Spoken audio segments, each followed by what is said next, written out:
Este mensaje no es nada fácil, porque para mí están siendo unos días muy duros. Me costó muchísimo hasta cantar esta tarde, porque la Biblia dice que para cantar hay que estar alegre, y el que está triste tiene que ponerse a orar. Así que a mí me hubiera gustado más estar orando que cantando, por lo menos en el día de hoy. Porque como bien saben ustedes, y como me han dicho muchos amigos míos en Israel, vives en España, pero tu corazón está aquí. Yo sé positivamente que nunca más volveré a encontrar al Israel que conocí durante más de 20 años. Las cosas van a cambiar completamente en Israel, en Oriente Medio y en el mundo entero. Porque esto no ha hecho más que empezar. Nunca más volveremos a sentir y a disfrutar como disfrutábamos caminando por las calles de Israel, aunque volveremos, si Dios, esa es su voluntad, volveremos, y en cuanto se abra la frontera, el primero en coger un avión e ir para allá voy a ser yo. Pero sé positivamente que el mundo espiritual ha cambiado. ¿Saben que la palabra jamás, que tantas veces se ha oído en estos días, aparece 39 veces en la Biblia? 39 veces. La primera vez que aparece el término jamás, aparece en el libro del Génesis, cuando el Señor miró a la tierra y dijo que vio al jamás. ¿Sería aquello un acto profético? ¿Sería que el Señor miró a la tierra y dice que vio, en español dice violencia, pero dice que Él miró a la tierra y vio al jamás? Y lo va repitiendo 39 veces a lo largo de diferentes libros del Antiguo Testamento. Y dice que por ver el jamás en la tierra decidió destruirla y empezar de cero. ¿Será que tantas cosas que estamos viendo es el cumplimiento de profecías que se están cumpliendo delante de nuestros ojos y algunos cristianos no se han dado cuenta? Yo no suelo perder el tiempo escuchando lo que otros dicen en internet de mí o de nuestro ministerio. Sinceramente no tengo tiempo ni deseo perder mi tiempo en esas cosas cuando me dicen, ay, por ahí hay uno que está diciendo esto, por ahí hay otro. Pero en esta semana he recibido algunos mensajes, ¿no? Y concretamente hay un muchacho que, porque se ha puesto muy de moda utilizar la predicación de un pastor y ponerte al lado, ¿no? ¿Habéis visto esto? Se ha puesto de moda, ¿no? Fíjense, miren lo que dice, ahí viene la palabra, escuchen, atentos hermanos, se ha puesto muy de moda eso, ¿no? Y este muchacho pues cogió una predicación mía, muy honesto el hombre, ¿no? Pidiendo permiso previamente, ¿verdad? Y dice, yo no estoy de acuerdo con lo que este pastor de España dice. Como si a mí me preocuparas cuál es su opinión. Sinceramente no me interesa lo más mínimo cuál es su opinión. Y una de las cosas que dice, a mí me gustaría hacerle muchas preguntas a ese pastor español. Querido, si me estás viendo en esta tarde, cuando quieras, hazme todas las preguntas que quieras. Creo que soy una de las personas más fáciles de localizar del planeta Tierra. Vivo en la isla de Tenerife, concretamente en Santa Cruz de Tenerife. Nuestra iglesia está en la calle Garcilaso de la Vega, número 13. Cuando quieras puedes venir y te respondo a todas las preguntas que quieras, no hay ningún problema. Pero no mientas cuando dices que quieres hacerme muchas preguntas y no las haces. La palabra de Dios nos enseña que los últimos tiempos van a ser tiempos muy difíciles, muy complicados. Y el mensaje de hoy me va a costar un poco compartirlo porque hay tanto material sobre lo que quiero decir. Y yo me he dado cuenta que en los últimos años ha habido como una especialidad que se ha puesto de moda y son los predicadores que predican sin espada. Es decir, los predicadores que motivan a sus audiencias, a sus congregaciones. Y claro, cuando oyes a esos hombres con ese léxico, con esas palabras, con ese carisma que tienen, la gente sale allí inflada, ¿no? Porque, claro, son mensajes que no te comprometen, son mensajes donde todo es serás y tendrás y serás. Dios está contigo, te va a bendecir, te va a abrir puertas, etcétera, etcétera, ¿no? Pero ¿cuántos mensajes han oído usted a lo largo de su vida sobre un tema que ahora les voy a preguntar si ustedes creen en eso o no? La ira de Dios. Yo solamente escuché un mensaje en toda mi vida y acabo de cumplir 62 años, desde los 16, 17 años estoy sirviendo al Señor de una manera u otra. En toda mi vida escuché a una persona que predicó un día sobre este tema tan controversial de la ira de Dios y casualmente fue en esta iglesia, en este mismo púlpito. ¿Se acuerdan ustedes aquel muchacho peladito cubano? ¿Se acuerdan? Él predicó un día sobre la ira de Dios y fue un mensaje excelente. Y después cuando terminó le dije, no es fácil predicar de esto. No es fácil porque nadie está orando para tener a Dios de espalda a nosotros. A nadie le agrada ver tragedias y muertes y guerra. A nadie le agrada. No estamos orando para que esas cosas sucedan. Generalmente nuestras oraciones son, Señor, cuídanos, protégenos, bendícenos, ayúdanos. Pero sabemos que nuestro Dios es un Dios de amor, un Dios de misericordia, pero también se enfada. Y yo veo a Dios cuando su Hijo unigénito, el Señor Jesucristo, cargó el pecado de todos y cada uno de nosotros. El Señor Jesucristo dijo, ¿por qué me has desamparado? Dios dejando a su Hijo solo en la cruz. Porque en ese momento su Hijo era el pecado personificado de toda la humanidad. Si abandonó a su Hijo temporalmente por la situación del momento, ¿cómo no habrá momentos puntuales en la vida de las naciones y de los seres humanos en los que Dios dice, basta, estoy harto, estoy cansado? La pregunta que les quiero hacer es, ¿ustedes creen que este tema de la ira de Dios es un mito, es una fábula, es una metáfora, es algo de lo cual se habla, pero que en el fondo no es realmente así? Dios no se enfada, Dios no se enoja. Hay momentos en los que es verdad, Dios bendice, hace milagros, saca a su pueblo de la esclavitud, les da el maná, los protege de los enemigos, pero también hay un montón de versículos, cientos, miles de textos, donde Dios dijo, cuando claméis no os voy a oír. Porque cuando yo llamé no me respondisteis. Y estoy harto de vuestros holocaustos y de vuestras ofrendas y de vuestras fiestas solemnes. Y por cuanto llamé y no quisisteis, vuestra casa quedará desierta. Y si te parece poco, hay un libro que contiene unas palabras que son impresionantes, son tremendamente impactantes y durísimas. Permítame que se las lea. Ahora les digo dónde voy a estar leyendo. Acuérdate, oh Señor, de lo que nos ha sucedido. Mira nuestro oprobio y mira nuestra herencia, cómo ha sido traspasada a extraños. Nuestra piel se ha ennegrecido como un horno a causa del hambre. Han violado a nuestras mujeres, a nuestras vírgenes las han violado y han colgado a nuestros príncipes y no respetaron a los ancianos. Se han llevado a los jóvenes y los muchachos han desfallecido. Los jóvenes dejaron de cantar. Cesó el gozo en nuestro corazón. Nuestra danza se ha convertido en luto. Cayó la corona de nuestras cabezas. Ay de nosotros, Señor, porque pecamos. Por esto se entenebrecieron nuestros ojos. Mas tú, Señor, permaneces para siempre y tu trono de generación en generación. No estoy leyendo un poema, estoy leyendo la Biblia en el capítulo 5 del libro de Lamentaciones. Es tremendo, ¿verdad? Es tremendo cuando Dios dice, basta, hasta aquí hemos llegado, se acabó. Es tremendo cuando Dios le dice a su pueblo, no voy a oír vuestras oraciones, no voy a estar presente en vuestras fiestas solemnes, no voy a oír. El cielo lo haré de bronce y vuestras oraciones no pasarán del techo.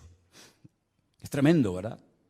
Cuando Dios ha permitido cosas tremendas en la historia que han afectado a millones de personas, como por ejemplo el diluvio. ¿Cuántas miles de personas habrán muerto en el diluvio, hermanos? Bueno, nadie lo puede saber con exactitud, pero yo creo que murieron miles de personas en el diluvio. Algunos dirán, bueno, millones. Bueno, está bien, millones. ¿Y quién mandó el diluvio, hermanos? ¿Quién mandó el diluvio? ¿Quién le dijo a Noé, prepárate porque yo voy a mandar un diluvio a la tierra? ¿Quién fue el que destruyó las ciudades de Sodoma y de Gomorra? Si no fue tu Dios, ¿quién fue entonces? A mí me hace gracia cuando hay gente que dice, es que el Dios del Antiguo Testamento es completamente diferente al Dios del Nuevo Testamento. Y eso es muy peligroso hablar así. Porque estás hablando como que hay dos dioses, uno malo y uno bueno. Uno que está siempre enfadado y enojado, y otro como que es benevolente, como Papá Noel o como San Nicolás, como lo llaman en otros países, ¿verdad? Que nos concede todo y no importa lo que hagamos. Pero esa no es la enseñanza bíblica. La enseñanza bíblica es que hay un solo Dios. Y el del antiguo es el del nuevo, y el del nuevo es el del antiguo, y no hay otro Dios. Lo que pasa es que hay momentos en los que Dios actúa con infinita misericordia y nos sorprende, y a pesar de nuestras rebeliones y desobediencias nos cuida y nos bendice, pero dice, y lo he leído varias veces en esta semana, no lo hago por ustedes, que os quede claro, no lo hago por vosotros, sino para que mi nombre no siga siendo pisoteado y blasfemado entre vosotros. ¿Me da cuenta? ¿Y quién permitió la destrucción del primer templo de Jerusalén? ¿No fue Dios? ¿Quién le dio autoridad a Nabucodonosor para que quemara el templo y se llevara los tesoros a Babilonia y rompiera la ciudad de Jerusalén y durante 70 años no pudieran volver a su tierra? ¿Quién fue? ¿No fue Dios? ¿Y quién fue el que permitió la destrucción del segundo templo de Jerusalén, donde se cree que murieron 1 millón de judíos en la destrucción de la ciudad de Jerusalén? Y todas las matanzas y todas las guerras y todos los ríos y ríos de sangre que se podía haber evitado a lo largo de la historia. ¿Y quién fue el que permitió la Shoah? La Segunda Guerra Mundial. ¿Quién permitió todo aquello? Claro, hay predicadores que se han especializado en mensajes que motivan a la gente, ¿no?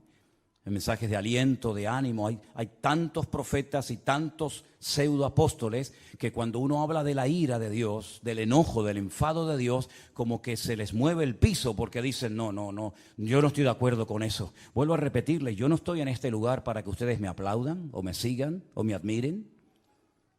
Yo no estoy en este lugar para tener cada vez más audiencia y que la gente diga en los comentarios, estoy de acuerdo con usted, pastor, estoy de acuerdo. Y aunque estuvierais en contra, me da exactamente igual, porque voy a seguir predicando lo que Dios dice en su palabra, independientemente de la reacción de la gente. En esta semana me han llamado miembro de Hamas, me han llamado nazi. En esta semana me han llamado de todo, porque no están de acuerdo con el mensaje sobre todo que di el domingo pasado y con la reflexión que di esta semana sobre estos acontecimientos. Pero yo quiero que una vez más vayamos a la palabra de Dios para que veamos que a veces la historia se vuelve a repetir. Claro, son otras personas, son otros nombres, otros momentos de la historia, pero se vuelven a repetir los mismos errores, pecados y defectos que otros cometieron. Vamos a comenzar a leer en Segunda de Crónicas, el capítulo 14. Y vamos a ver cómo Dios aguanta y soporta y tiene infinita misericordia, pero hay momentos en los que Dios tiene que hablar y actuar e intervenir en la historia. En el capítulo 14 de Segunda de Crónicas se relata la historia de un rey del sur de Judá llamado Asa. Era el hijo de un rey llamado Abías. Este rey, dice en Segunda de Crónicas capítulo 14, versículo 1, después Abías durmió con sus padres y fue sepultado en la ciudad de David. Y reinó en su lugar su hijo Asa, en cuyos días tuvo sosiego el país por 10 años. Si parece ser que durante 10 años estuvieron tranquilos, no pasó nada. Hizo Asa lo bueno y lo recto ante los ojos del Señor su Dios, porque quitó los altares de culto extraño y los lugares altos, quebró las imágenes y destruyó los símbolos de Acera, y mandó a Judá que buscase al Señor, el Dios de sus padres, y pusiese por obra la ley y sus mandamientos. Quitó asimismo de todas las ciudades de Judá los lugares altos y las imágenes, y estuvo el reino en paz bajo su reinado. Edificó ciudades fortificadas en Judá, por cuanto había paz en la tierra y no había guerra contra él en aquellos tiempos, porque el Señor le había dado paz. Dijo por tanto a Judá, edifiquemos estas ciudades y cerquémoslas de muros con torres, puertas y barras, ya que la tierra es nuestra, porque hemos buscado al Señor nuestro Dios, le hemos buscado y Él nos ha dado paz por todas partes. Edificaron pues y fueron prosperados. Si se terminara la historia de Asa con este versículo, podríamos decir que Asa fue un buen rey. Porque dice la Biblia que hizo lo bueno ante los ojos de Dios. Pero ¿dónde se prueba la fe verdadera de un creyente? ¿En la paz, en la calma, en la quietud, en la prosperidad? No. Ahí todo, mientras todo va bien, todo el mundo funciona y todo el mundo está contento. Dice que él era bueno delante de Dios y comenzó a hacer una serie de reformas y comenzó a fortificar ciudades y comenzó a hacer obras muy interesantes, muy buenas, necesarias también, pero porque había paz, no había guerra en el país. Pero llegó el momento que las cosas cambiaron. Y tuvo también Asa ejército con escudos y lanzas. Tuvo de Judá 300,000. Es curioso, ¿no? El mismo número de reservistas que Israel ha movilizado en estos días, 300,000. Y de Benjamín 280,000, es decir, tenía 580,000 soldados entre su tribu y la tribu de Benjamín, que traían escudo y entensaban arcos, todos hombres diestros. Versículo 9. Salió contra ellos Zera, etíope, con un ejército de 1,000,000 de hombres. 1,000,000 de hombres. Y además tenían 300 carros y vino hasta Maresa. Entonces salió Asa contra él, ordenaron la batalla en el valle de Cefata junto a Maresa, y clamó Asa al Señor su Dios y dijo, escuchen la oración: oh Señor, para ti no hay diferencia alguna en dar ayuda al poderoso o al que no tiene fuerzas. Ayúdanos, Señor Dios nuestro, porque en ti, ¿qué dice?, nos apoyamos, y en tu nombre venimos contra este ejército. Casi igual que las palabras que David pronunció cuando fue a pelear contra el gigante Goliat. Tú vienes contra mí con espada y jabalina, mas yo voy contra ti en el nombre de mi Dios. Ahora Asa casi dice lo mismo. Ayúdanos, porque en tu nombre venimos contra este ejército. Oh Dios, tú eres nuestro Dios. Que no prevalezca el hombre contra nosotros. ¿Qué pasó? Que el Señor, Jehová, deshizo a los etíopes delante de Asa y delante de Judá, y huyeron los etíopes, que eran 1,000,000 de hombres armados hasta los dientes, y además 300 carros de combate. Era humanamente imposible hacer frente y vencer a este poderosísimo enemigo, porque la desproporción era enorme. Tenían 580,000 hombres, pero el enemigo viene contra ti con 1,000,000 de soldados y no vas a poder hacer frente a esta guerra. ¿Qué fue lo que hizo Asa? Orar. Señor, ayúdanos. Nos apoyamos solamente en ti. Dios le respondió sí o no. ¿Vio una contundente victoria? Sí o no. ¿Fue el enemigo derrotado? Sí o no.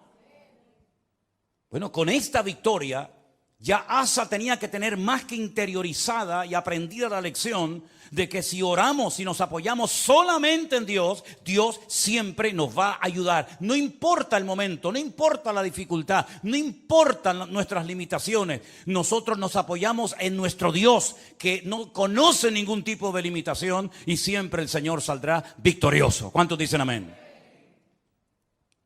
Perfecto. Al poco tiempo, capítulo 15, vino un tal Azarías, hijo de Obed, un profeta digamos ambulante, no muy conocido, pero dijo cosas muy interesantes. Salió al encuentro de Asa y le dijo: oídme, Asa y todo Judá y Benjamín. El Señor estará con vosotros si vosotros estuviereis con él. Y si le buscareis, será hallado de vosotros, mas si le dejareis, él también os dejará. Esto funciona así. Muchos días ha estado Israel sin verdadero Dios, sin sacerdote que enseñara y sin ley. Pero cuando en su tribulación se convirtieron a Jehová, el Dios de Israel, y le buscaron, Él fue hallado de ellos. ¿Cuántos dicen amén? Es decir, la palabra que el Señor le está dando a través de este profeta al rey Asa es tremenda. Si siguen en esta línea, si siguen apoyándose en el Señor, si siguen confiando en Él y en su palabra, si no se apartan de su ley, de sus mandamientos, el Señor estará con vosotros. Ya os lo ha demostrado clarísimamente. No importa si viene 1,000,000 o 5 o 20, da igual. Tú mismo, rey Asa, has dicho en tu oración que tú ayudas tanto al poderoso como al que no tiene ninguna fuerza. Porque el ejército o la victoria no depende de nosotros, sino depende del Señor, porque no es con espada, no es con ejército, es con mi Santo Espíritu, dijo el Señor. Y él lo vio, el Señor se lo demostró. Este hombre se animó tanto con aquella palabra, con aquella contundente victoria, que siguió haciendo cambios y siguió haciendo reformas tremendas en todo el país.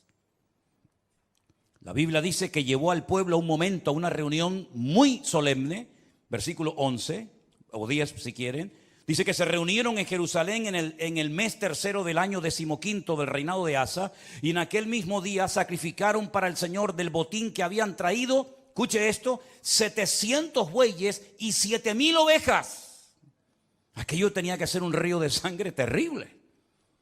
Sacrificar 700 bueyes y 7,000 ovejas, aquello tuvo que ser algo impresionante.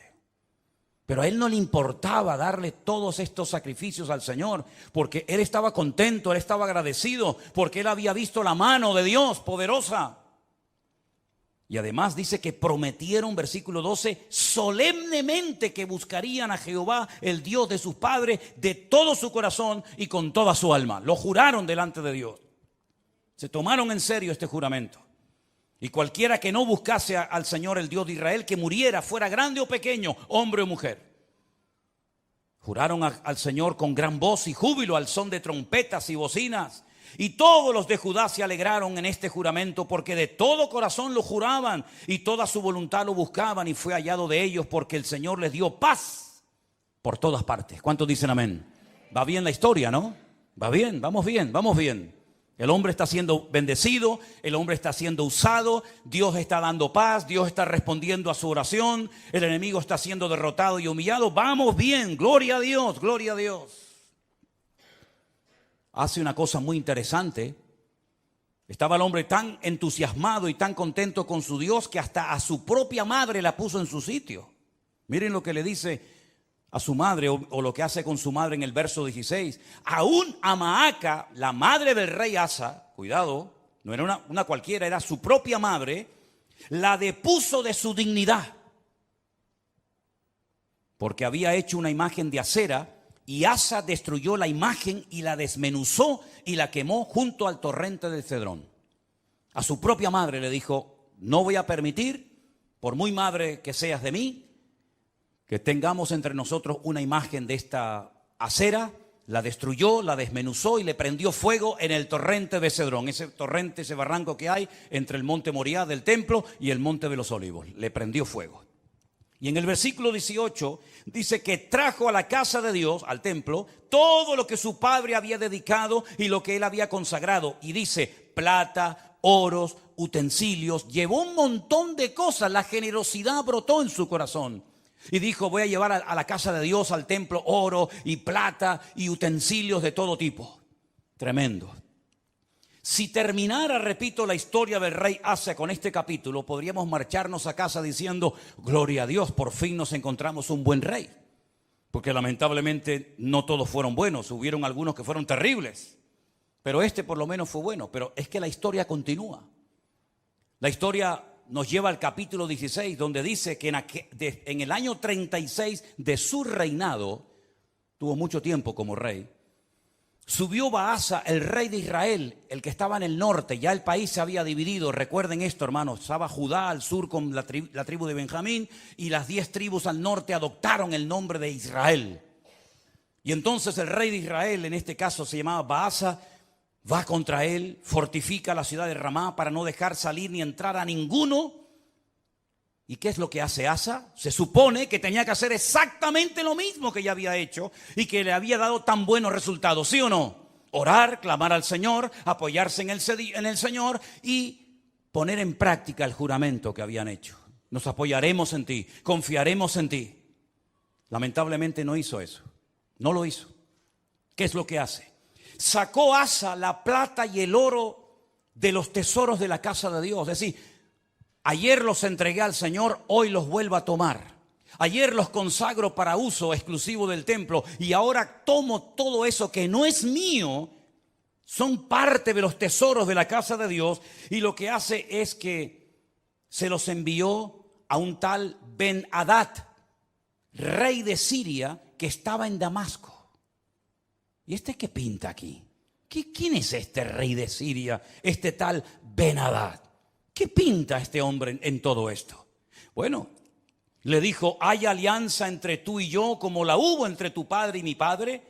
Y aquí yo te he enviado plata y oro para que vengas y deshagas la alianza que tienes con Baasa, el rey de Israel, a fin de que se retire de mí. Consintió Ben-Hadad con el rey Asa y envió los capitanes de su ejército contra las ciudades de Israel y conquistaron Gijón, Dan, Abel-Maín, las ciudades de aprovisionamiento de Neftalí. Y oyendo esto, Baasa cesó de edificar a Ramá y abandonó su obra. Entonces el rey Asa tomó a todo Judá y se llevaron de Ramá la piedra, la madera con la que Baasa edificaba, y con ella se edificó la ciudad de Jeba y a Mizpa. Problema solucionado. Ya está. Pero esto no fue agradable ante los ojos de Dios, porque aunque humanamente hablando se salió con la suya, le doy dinero a un rey de Siria, Ben-Hadad, para que me apoye en la guerra, para que se ponga en contra de mi enemigo. Yo le pago, yo le doy una cantidad enorme de dinero, aunque vacíe la casa de Dios, y así me quedo tranquilo.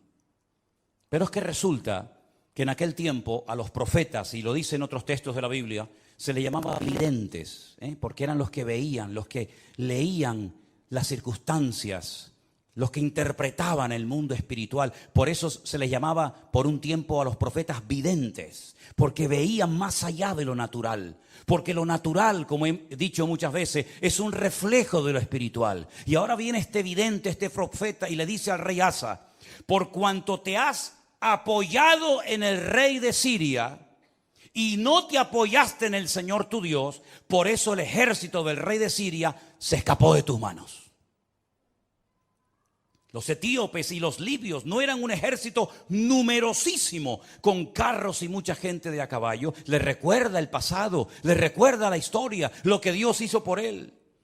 Con todo, porque te apoyaste en Jehová, Él los entregó en tus manos.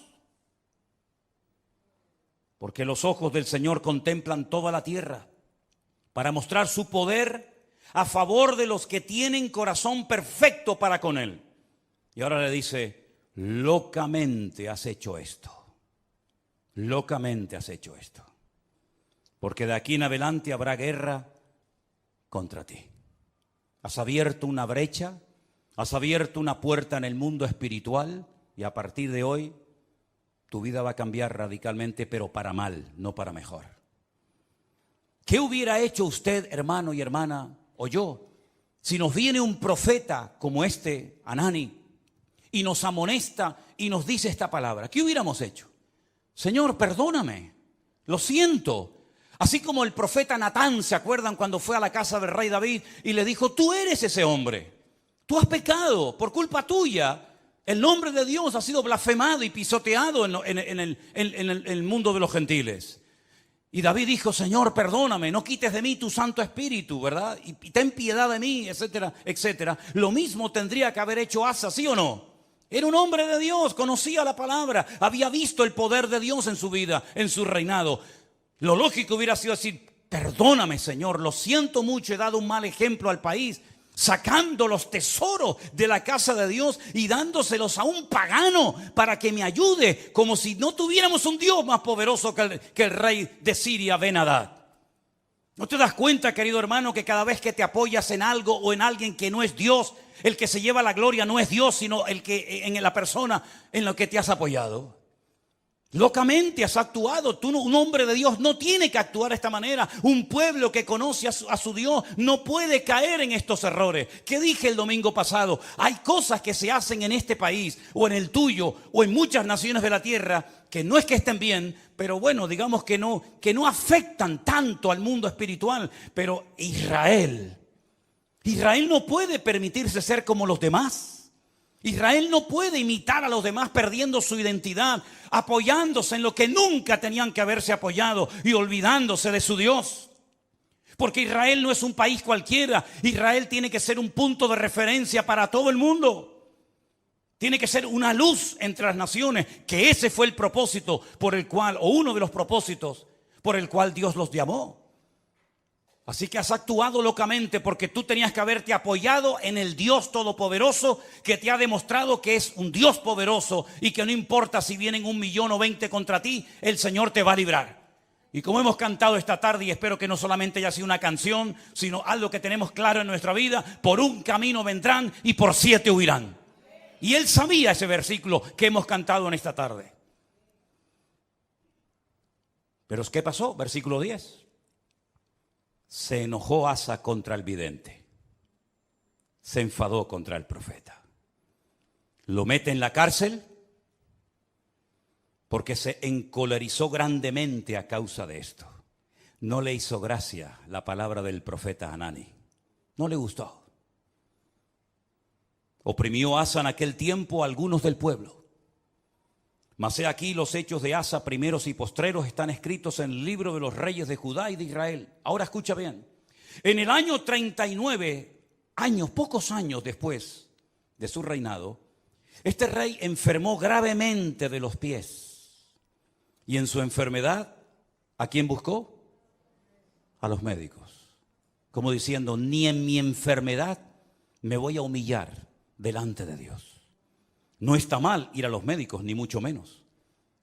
El Señor dice en su palabra: yo envío sanidad y medicina a mi pueblo. Pero la actitud de Asa es de soberbio, es de arrogante, es decir, estoy enfermo, si clamara al Señor, Dios me podría sanar, pero no lo voy a hacer, porque no quiero saber nada de ese Dios. Y dice que en su enfermedad buscó a los médicos en vez de a Dios. Al final, murió. En el año 41 de su reinado, lo sepultaron en los sepulcros que él había hecho para sí en la ciudad de David. Lo sepultaron en un ataúd y le llenaron de perfumes y de diversas especies aromáticas preparadas por expertos perfumistas, e hicieron un gran fuego en su honor. Perfumes para el muerto.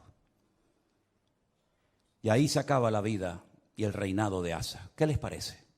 ¿Qué les parece? Bueno, esto al fin y al cabo es una historia del pasado, de la cual podemos extraer ciertas y determinadas aplicaciones y lecciones para nuestra vida. Pero ¿saben qué? El hombre no aprende. El hombre no aprende. Sigue cometiendo los mismos errores, los mismos pecados, y en vez de apoyarse solamente en Dios, que los ha librado tantas veces de ser destruidos y tragados por sus enemigos, vuelven a apoyarse en ejércitos extranjeros, en la ayuda de hombres, en vez de apoyarse única y exclusivamente en su Dios. Hemos leído en esta tarde, espero que hayan prestado atención: el Señor es mi luz y mi salvación. No temeré lo que me pueda hacer el hombre. Ellos tienen una palabra que dice: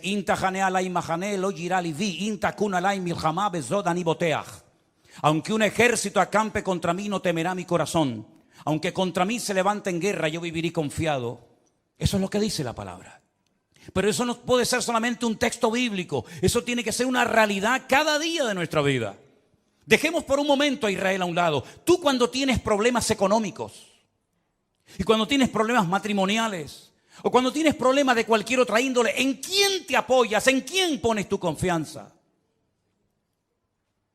A ver si nos va a pasar lo mismo que a Asa. El Señor libró a su pueblo de la esclavitud. Podían haber muerto todos en Egipto. De hecho, estaban lanzando a los niños al río Nilo para que murieran. Podían haber muerto en el cautiverio en Babilonia. De hecho, dice que algunos de ellos los lanzaban a hornos de fuego y a otros los lanzaban a fosos llenos de leones. Podían haber muerto en la Edad Media, cuando la corona española junto con la Inquisición comenzó a matar gente por todas partes de España, incluido también a ellos. Podían haber desaparecido en la Segunda Guerra Mundial, podían haber perecido en cualquier otro momento de la historia, pero Dios siempre, siempre ha tenido misericordia de ese pueblo.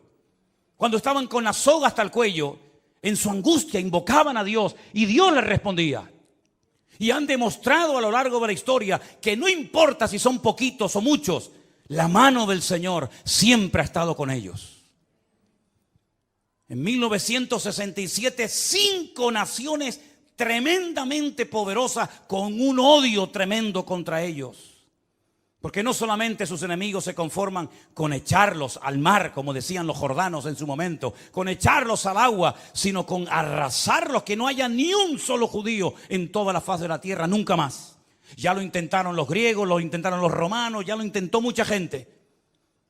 Y en aquellos días, una semana de guerra para vencer a 5 naciones, a 5 potencias militares en 7 días. Y al 7º reposaron. Fue más que suficiente para demostrar al mundo que el Dios de Israel es el Dios todopoderoso. Porque ahora no hacen lo mismo. Porque no claman a Dios. Uno tiene que tener una lectura diferente a lo que dicen los medios de comunicación, la prensa, la radio, la televisión, porque si no caemos en el mismo error de los demás. Hablamos como los demás, opinamos como los demás. ¿Qué es lo que está pasando allí ahora mismo? ¿Qué es lo que está sucediendo espiritualmente hablando? Que de eso no te va a hablar nadie. Te va a decir que se quedaron dormidos, te va a decir que se despistaron, te va a decir que estaban de relajo, de fiesta, te van a decir 20.000 cosas, que falló el Moshá, que falló el Chimbet, que falló todo.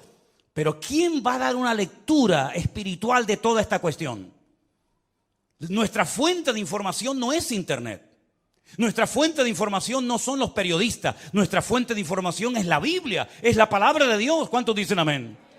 Vamos a ir a la Biblia a ver qué es lo que nos dice, porque hemos visto que cuando una persona se apoya en Dios, no importa si viene 1.000.000 de soldados contra ti, tú lo puedes vencer. No importa si es un gigante enorme, profesional de la guerra, se le puede vencer. No importa si la ciudad tiene doble muralla, se le puede derrotar. Pero también la palabra de Dios nos habla muy claramente que a veces hay ciertas y determinadas circunstancias que frenan la bendición de Dios.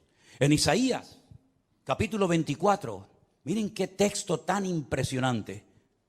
Isaías capítulo 24, verso del 1 en adelante. Si quieren, así lo leemos. He aquí que el Señor vacía la tierra y la desnuda, y trastorna su faz y hace esparcir a sus moradores. Sucederá así como al pueblo, también al sacerdote, como al siervo, así a su amo, como a la criada, a su ama, como al que compra, al que vende. Se está acoplando el monitor, hermano. Tienes que bajar el monitor. Hace rato se está acoplando. Al que presta, al que toma prestado, como al que da logro, así al que lo recibe. La tierra será enteramente vaciada y completamente saqueada, porque el Señor ha pronunciado esta palabra. Se destruyó, cayó la tierra, enfermó, cayó el mundo, enfermaron los altos pueblos de la tierra. Escucha bien el versículo 5. Ahí está la respuesta. Sube. La tierra se contaminó bajo sus moradores. No estamos hablando de Japón, no estamos hablando de Latinoamérica. Es el profeta Isaías hablándole al pueblo de Dios. Hablando de su pueblo, de su tierra, y les dice, la tierra se ha contaminado debajo de vuestros pies. ¿En qué se basa el profeta para hacer semejante declaración? Ustedes han traspasado las leyes. Número 2, han falseado el derecho y han quebrantado el pacto sempiterno. Quédense con esas 3 cosas. Falsearon el derecho, traspasaron las leyes y quebrantaron el pacto sempiterno. Aquí está la clave, mi hermano. Ahí está la respuesta que Dios da en su palabra. Por supuesto, estudié el texto en hebreo, y cuando dice leyes, dice Torot, porque está en plural. Si fuera la ley, diría Torah, pero como dice las leyes, dice Torot. las leyes de Dios las habéis traspasado, las habéis quebrantado. Falsearon el derecho, Hok es otra palabra que significa obligaciones morales, normas de convivencia, las habéis quebrantado también. No solamente lo divino, lo religioso, la Torá, los Torot, los mandamientos inspirados por el Espíritu Santo, dados a través de Moisés en el monte Sinaí, los habéis quebrantado. No solamente eso, sino que también habéis modificado las normas, habéis manipulado vuestras obligaciones y habéis permitido ciertas y determinadas cosas que van en contra de la palabra que ustedes saben como pueblo de Dios que no se deben ni se pueden hacer. Y además de todo eso, lo que ha sucedido es que el pacto sempiterno, fíjate qué palabra tan interesante. Una cosa es eterno, otra cosa es sempiterno. Parece lo mismo, pero no es igual. Nuestro Dios no es sempiterno, nuestro Dios es eterno, porque no tiene principio ni tiene fin. Pero el pacto que Dios hizo con el pueblo de Israel tiene principio y no tiene fin. Por eso se llama un pacto sempieterno. No es un sinónimo, sino es una connotación diferente. Dice el Brit Olam. El Brit Olam en hebreo se ha traducido muy bien en esta ocasión por un pacto que tuvo un principio. ¿Dónde tuvo el pacto ese principio? Vamos a verlo ahora. Para posicionarnos y ver a qué se refiere la palabra de Dios cuando dice que llegaría un momento en la historia en el que el pueblo de Israel quebrantaría los Torot, la ley de Dios, los Hok, las normas de convivencia, las obligaciones de un país y además el pacto sempiterno. Ese pacto del cual está haciendo referencia a Isaías se menciona en el primer libro de la Biblia, el libro del Génesis. Cuando el Señor le dice a Abraham, tenemos que remontarnos a los tiempos de Abraham, espero que no se estén perdiendo, porque para mí es tremendamente interesante que ustedes entiendan esta porción y este mensaje hoy. El Señor le dice a Abraham, yo estableceré mi pacto entre mí y ti y entre tu descendencia por tus generaciones. Es decir, el pacto no termina con tu muerte. El pacto no termina cuando tu hijo se muera, Isaac, o cuando tu nieto Jacob muera, sino que será un pacto con toda tu descendencia por todas las generaciones y yo seré tu Dios y el de tu descendencia para siempre. Este es mi pacto. Este es mi pacto, versículo 10. Este no es el pacto que Jesús hizo en el huerto, en Jerusalén cuando dijo, tomad y comed, esto es mi cuerpo. No, ese no es. Este es otro pacto. Este es un pacto que está haciendo con Abraham, el padre de la nación hebrea. El pacto que Dios hizo con este varón le dice, guardaréis entre mí y vosotros y tu descendencia después de ti. Será circuncidado todo varón entre vosotros. Es decir, siempre hay una señal de un pacto. ¿Cómo puedo yo demostrar que Dios ha hecho un pacto conmigo? ¿Cómo lo puedo demostrar? Bueno, Dios me dijo ya, Dios te dijo, pero las palabras se las lleva el viento, como dice el refrán. ¿Cómo podía Noé demostrar que Dios había hecho un pacto con él? Cuando veáis el arco en las nubes, esa es la señal del pacto que yo he hecho con ti. Perfecto. ¿Y cómo podía Abraham demostrar, o la descendencia de Abraham, que Dios había hecho un pacto con ellos, que los había escogido de entre todas las naciones? Esta será la señal del pacto. Circuncidaréis la carne de vuestro prepucio y os será por señal entre mí y vosotros. A la edad de 8 días, luego no es un pacto con la nación islámica, con los árabes, porque los árabes se circuncidan a los 13 años. Y los judíos circuncidan a sus hijos a los 8 días. ¿Te das cuenta? El pacto va a ser una señal que vas a llevar toda tu vida en tu carne, en tu cuerpo. Y se la tienes que hacer al bebé a los 8 días. Por vuestras generaciones. El nacido en casa, el comprado por dinero, también los extranjeros que no fueren de tu linaje. Debe ser circuncidado el nacido en tu casa, el comprado por dinero. Estará mi pacto en vuestra carne por pacto perpetuo. El varón incircunciso, el que no hubiere circuncidado la carne de su prepucio, aquella persona será cortada de su pueblo, ha violado mi pacto. Da igual si son religiosos o no, si son creyentes o no, si son practicantes o no. No hay ni un solo varón de Israel que no sea circuncidado, ni uno. No van a la sinagoga, no leen la Torá, no practican los mitzvot, no se ponen los tefilín, no hacen ningún tipo de manifestación religiosa, pero a nadie se le ocurriría tener un hijo y no circuncidarlo. Eso no se negocia. Aunque te hayas casado con una chica no judía, jamás por amor a tu mujer no judía vas a decir, bueno, al niño no lo circuncidamos. No, lo han hecho en todas partes, en Egipto. En la Segunda Guerra Mundial lo hacían, a escondidas lo hacían, por la prohibición que los reyes católicos pusieron de que no se podía seguir circuncidando. Es la señal del pacto. Todos los hombres en Israel están circuncidados. Llevan en su carne la señal de que están bajo un pacto. Lo entiendan o no, ustedes se han metido debajo de un pacto. ¿Cómo se llama Israel? ¿Cómo se llama ese país? Israel, no. Estado judío de Israel. Es decir, estáis bajo un pacto que Dios ha hecho con vosotros. Y lo creáis o no, lo entendáis o no, ustedes llevan en su cuerpo una marca como señal de que estáis bajo ese pacto. Isaías dice en el capítulo 24 que hemos leído en esta tarde, vosotros habéis quebrantado el pacto. Vosotros habéis traspasado las leyes y habéis falseado el derecho. La ley de Dios no se modifica, no se le quita ni se le añade nada. Ya están los 613 mandamientos en lo que se conoce como la ley, la Torá, el Pentateuco, el Humash, ponle el nombre que usted quiera. 613 mandamientos, no se le quita ni se le pone nada. Si quieres saber cuáles son esos mandamientos, tienes ahí Génesis, Éxodo, Levítico, Número y Deuteronomio. Ahí están todos. Eso ya no se puede tocar. Pero las normas, las reglas, tienen que ir en consonancia con la ley de Dios, ¿sí o no? ¿Quién se tiene que adaptar? ¿El hombre a Dios o Dios al hombre? El hombre a Dios, ¿no? Luego, cuando en la Knesset, ¿qué es la Knesset? La Knesset es el parlamento israelí, donde están todos los partidos políticos, los de derecha, los de izquierda, los árabes, todos están allí. En la Knesset se aprueban leyes y esas leyes tienen que ir en consonancia con la palabra de Dios, porque ustedes están bajo un pacto y lo saben porque llevan la señal de ese pacto en vuestra propia carne. ¿Me siguen o no? Ok.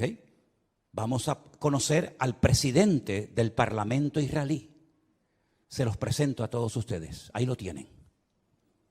El presidente de la Knesset de Israel se llama Amir Ohana, presidente de la Knesset, presidente del parlamento israelí, judío, circuncidado, faltaría más.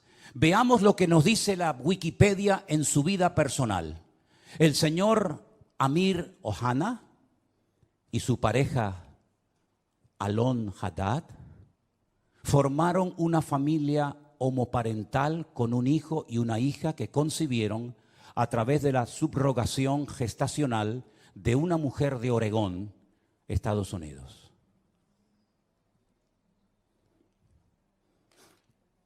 Sin comentarios. Gracias. Presidente del Parlamento israelí. Vosotros habéis traspasado mis leyes, habéis pervertido el derecho y habéis quebrantado mi pacto.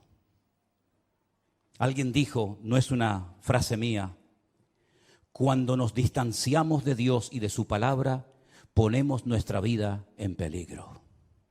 ¿No les parece a ustedes? Pero la palabra de Dios dice, sin santidad nadie verá al Señor. Llámese Israel, llámese sudamericano, llámese latino, llámese como se llama. Sin santidad nadie verá al Señor.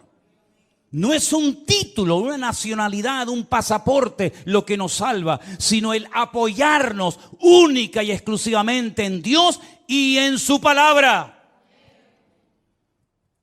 Pero ahora resulta que ya están tranquilos porque el tío Sam les ha dicho, yo estoy con ustedes. Antes se llamaba Ben Haddad, ¿se acuerdan? Ben Haddad. Ahora se llama señor Biden. Pero qué lástima que no haya un Ananí en Israel hoy por hoy. Porque si Juan el Bautista levantara la cabeza y entrara al parlamento israelí, bueno, ya entró en su época, ¿no? Cuando aquel rey llamado Herodes, ¿se acuerdan? ¿Se acuerdan el rey Herodes? Aquel títer, aquel monigote que ni era rey ni nada, pero lo habían nombrado los romanos, le habían dicho, tú vas a ser el rey de Israel. Qué valientes fueron los magos de Oriente, ¿se acuerdan? Cuando vienen seguramente en un viaje de días, de semanas o tal vez de meses, y llegaron a Belén, al Herodión, donde vivía el rey Herodes, y le dijeron, venimos a adorar al rey de los judíos, porque su estrella hemos visto en el oriente. Y Herodes habrá dicho, ¿el rey de los judíos soy yo? No, tú eres un estrellado. Nosotros venimos a ver a aquel que es digno de recibir toda honra y toda gloria.